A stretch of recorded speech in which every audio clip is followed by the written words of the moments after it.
an und denke nur an dich. Habe das Gefühl, du hörst mich nicht. Wenn ich meine Wünsche in die Sterne schrei, dann tue ich das doch nur, um bei dir zu sein.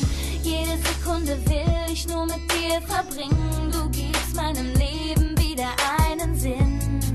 Es ist so schön, um wahr zu sein. Ich darf mit dir für immer mein Leben teilen. Gott hat dich nur für mich gemacht. Es ist so, als hätte er an meine Wünsche gedacht.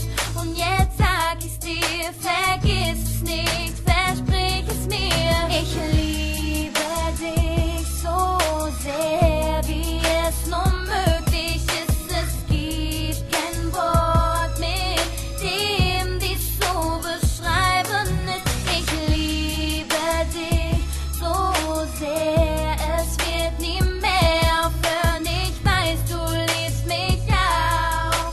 Wir lassen unserer Liebe einfach den Der Streit ist nun vorbei, es war eine scheiß lange Zeit. Doch der liebe Gott hat so gewollt, wir sind wieder vereint.